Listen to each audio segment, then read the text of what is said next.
चलो सब अंदर चलो। एक स्पा सेंटर रे चली थिला देह व्यवसाय। खबर पाइबा परे पुलिस सेठारे अतर्कित चढ़ाऊ करी 9 जन देहजीवी युवती 4 जन पुरुषों को अटक रखिछंती।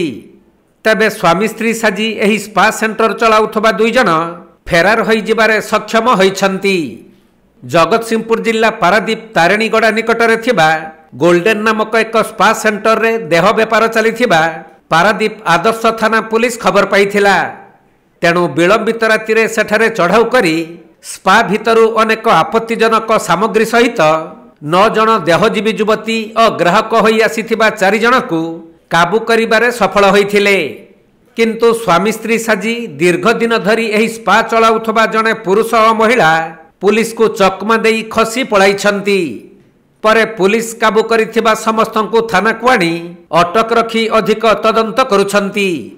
तेबे रूपजीवी युवती माने किभଳି एही बंदर नगरी को आसुथिले और तांकु किए आणुथिला एवं ग्राहक माने सबु किए सेमानक उपरे खोलताड़ आरंभ करिछि पुलिस।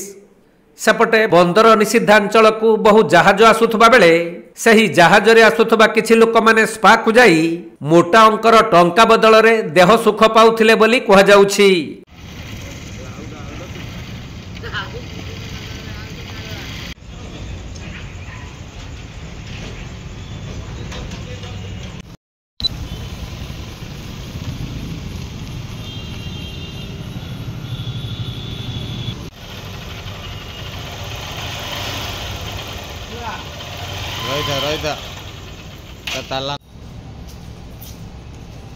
जगतसिंहपुर जिल्लारू वैष्णव राउळଙ୍କ रिपोर्ट कोणार्क लाइव।